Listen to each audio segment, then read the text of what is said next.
ABP Golden Dove Best News Program.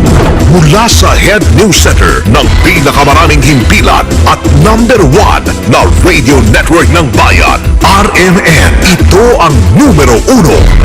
RMN News Nationwide. RMN News Nationwide. Kasama ang KBP Golden Dove Best Newscaster, Weng de la Peña, at ang maasahang broadcaster, Buddy Oberas. RMN News Nationwide. RMN News Nationwide. RMN News Nationwide. Ngayong umaga sa RMN News Nationwide. Bagyong Sebastian patuloy na nagbabadyaho sa Surigao. Ang Philippine Coast Guard nakaalerto na sa paglandfall nito. Mga negosyo ni Cedric Lee, bubusisiin ng Bureau of Internal Revenue. Pagresolba naman sa kaso ni Vong Navarro, bibilisan ng DOJ. Titignan lang naman namin kung nagbabayad siya ng invoice, kung magkano ba buwis pinabayaran niya. Kampo naman ni Senador Bong Revilla maghahain ng motion for reconsideration matapos ibasura ng COA ang hiling sa pagsuspende sa investigasyon sa PDAF. Ganyan pong kapalagayan, talagang may prejudicial question. Kaya po ang gagawin namin, kami magpo-file ng motion for reconsideration. Halos 150 peso preso nakatakas ho sa Leyte Provincial Jail. Pero naaresto na. 34 sa mga ito patuloy pang pinaghahanap. Sa balitang negosyo, singil sa kuryente, posibleng bumaba sa susunod na buwan. At balitang world, Prime Minister Yingluck Shinawatra pinapatalsik sa pwesto bago ang snap election sa Pebrero. RMN News Nationwide. Malaking mga balita, abot sa bawat Pilipino, saan man sa bansa. RMN News.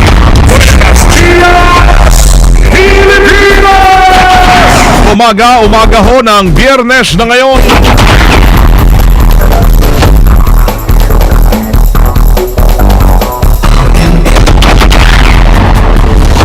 Okay, Fat Choy, January 31, 2014. Ito po ang numero 1 RMN News Nationwide. Ako si Weng de la Peña sa pangalan ni Buddy Oberas.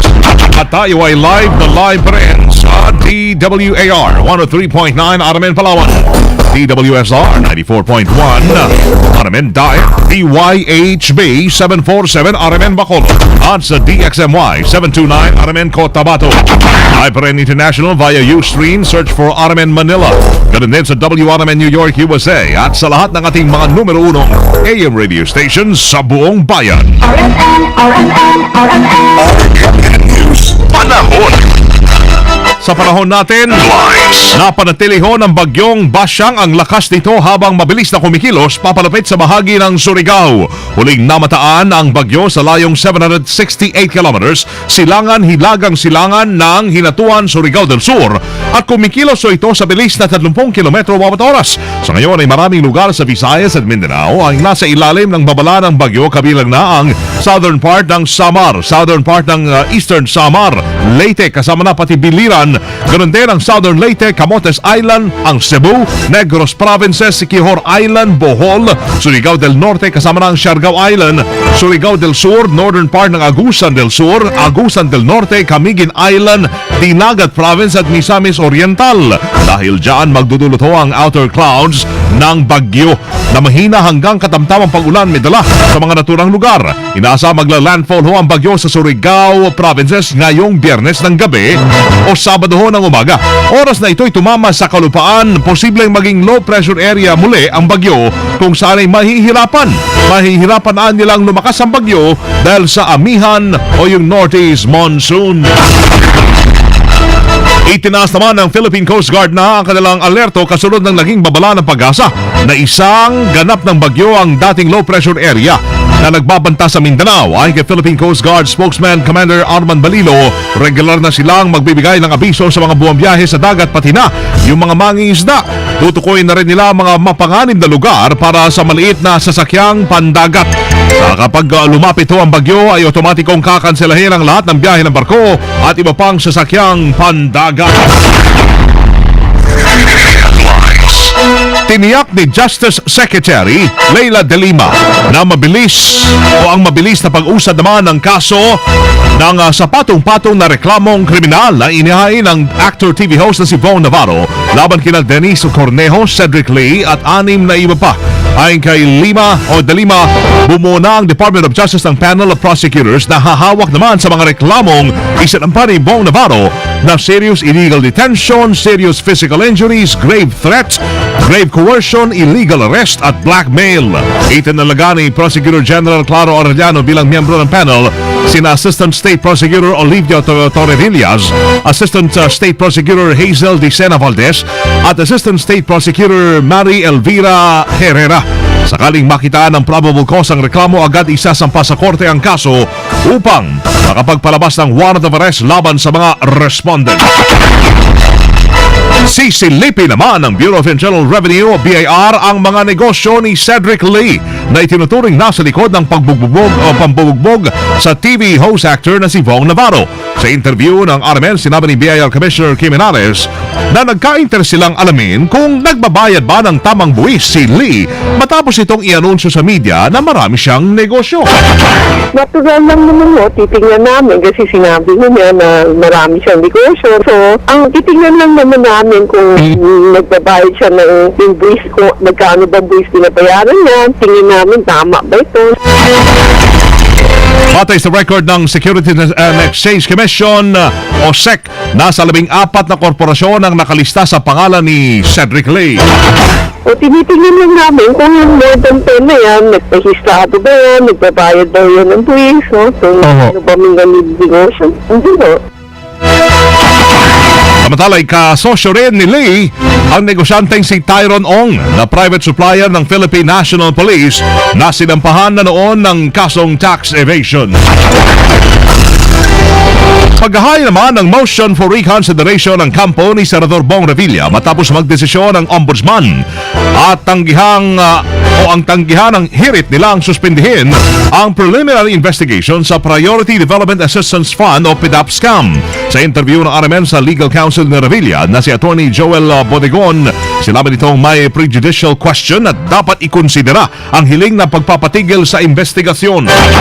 Ang aming posisyon po ay ganito. Kung sa civil case, yung husgado ay mag-rule na talagang baliwala o walang visa o void yung mga dokumentong ginamit ni Ben Horluy sa pagnakaw ng pera ng bayan, at kapag sila'y in-order na isoli sa gobyerno yung perang kanila nakuha, wala na pong dapat panugutan si Senator Bong sa criminal case. Kaya po, sa ganyan pong kapalagayan, talagang may prejudicial question. Kaya po, ang gagawin namin, kami mag-profile ng motion for reconsideration para ipakita talaga namin kay Ombudsman Morales na dapat i-reconsider yung kanyang ruling.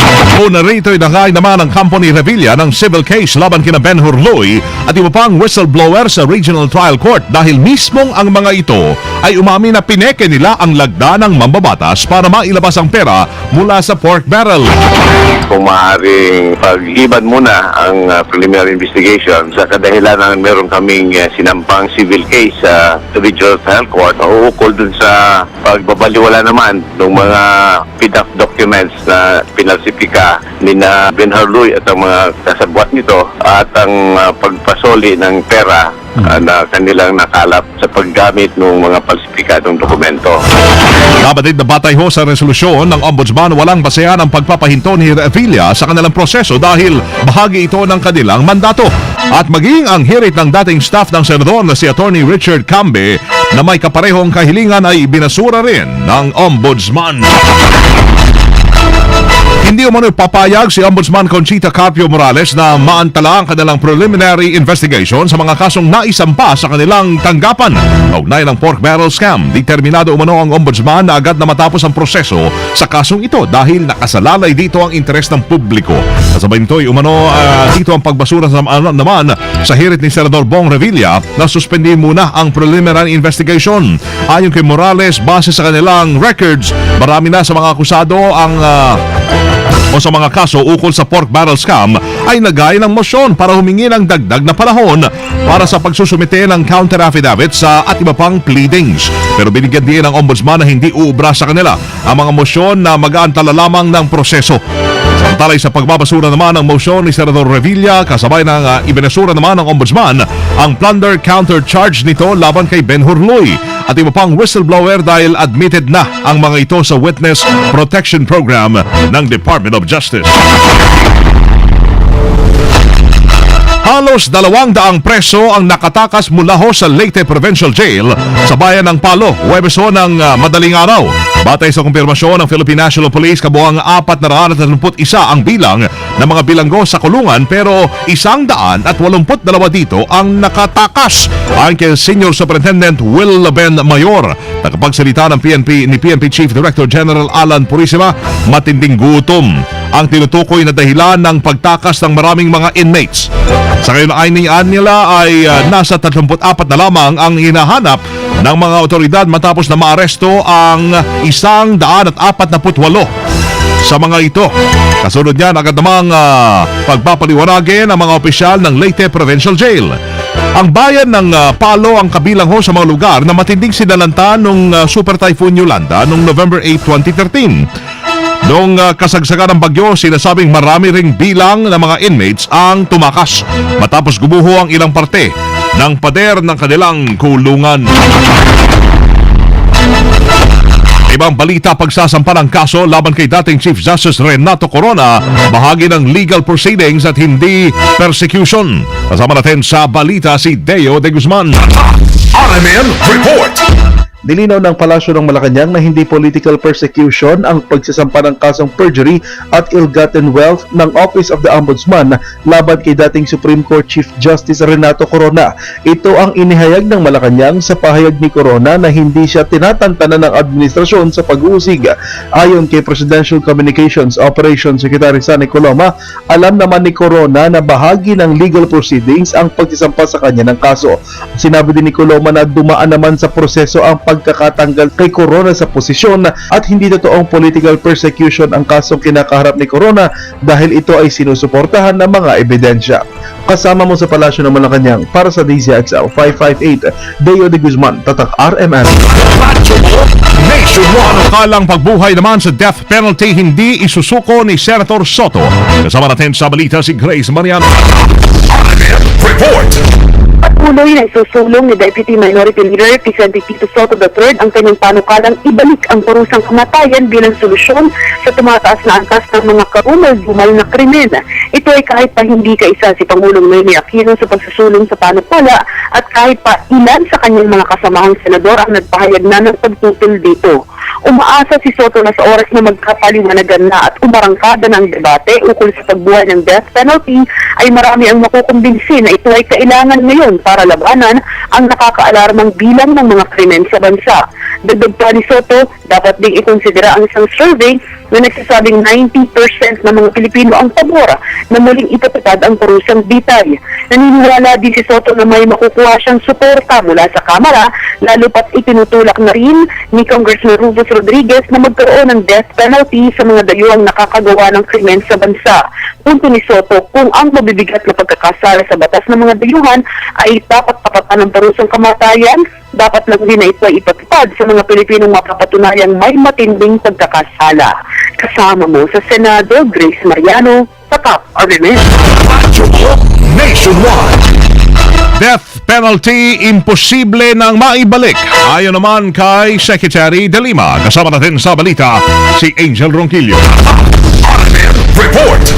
Imposible nang mabuhay muli ang death penalty sa bansa. Ito ang pananaw ni Justice Secretary Lana de Lima kasabay ng panawagan ni Senador Tito Soto na muling ibalik ang parusang bitay bunsod na rin ng mataas ang tasang kriminalidad. Ayon kay de Lima, isa kasi ang Pilipinas sa signatory sa International Covenant on Civil and Political Rights kung saan hindi maring magpatupad ng death penalty.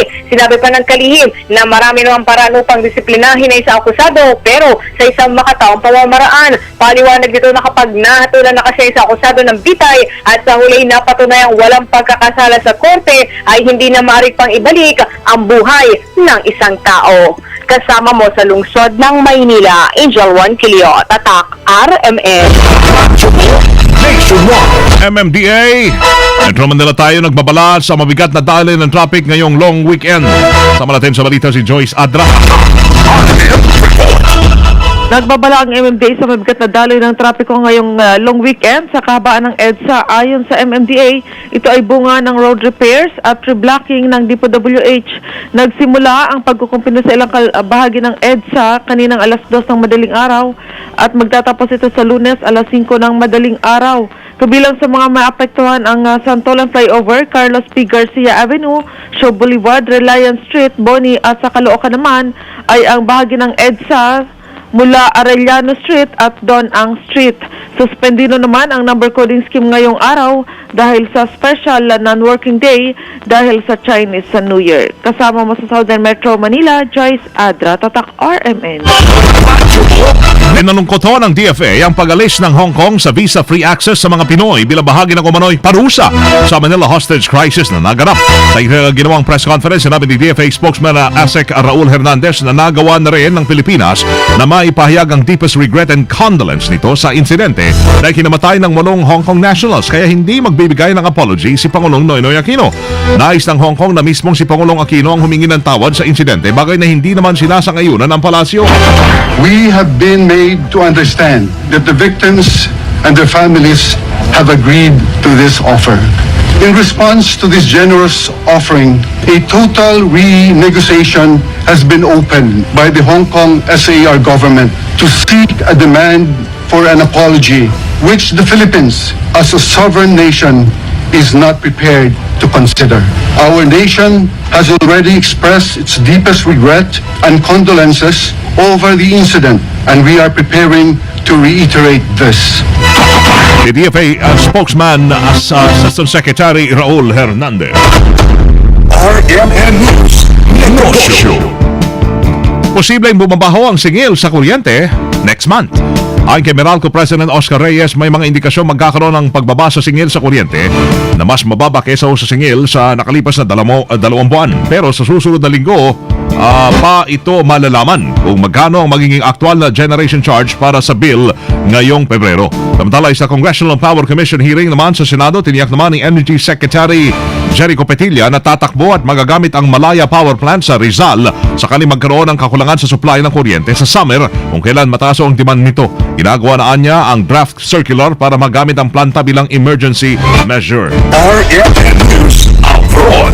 Nais patalsikin ang mga anti-government protesters sa Thailand si Prime Minister Yingluck Shinawatra at kanyang angkan sa kabila ng nalalapit na eleksyon sa Pebrero 2. Pero hindi pa naman nawawala ng pag-asa ang mga tao dahil nila'y posible pa ito magkaroon ng negosasyon sa pag-antala ng eleksyon.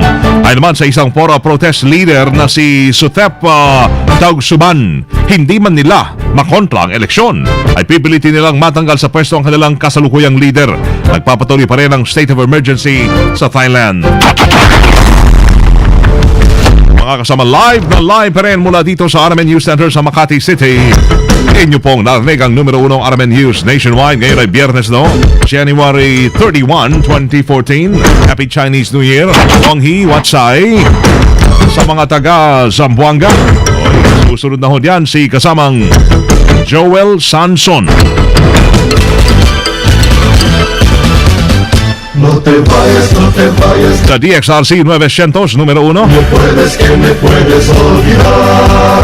No te vayas, no te vayas, no me... Sa YouTube, pwede nyo hong panoorin ang naging pagbabalita namin ngayong alas 7 ng umaga. I-type lamang ang RMN News Nationwide. Thank you po, Lord, at tayo po ay nagkasama-sama muli. At salamat din ho sa inyong naging panahon sa amin. Kasama nyo sa serbisyo publiko sa pangalan ni Buddy Oberas, ako si Weng de la Peña. Dito pa rin sa tahanan na may pinakamaraming number 1, pinakamaraming himpilan, RMN, Radyo Mo, Nationwide.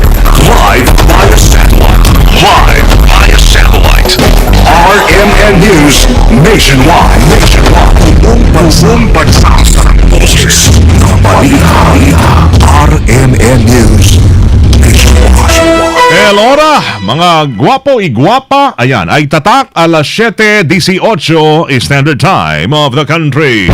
Tatak RMN.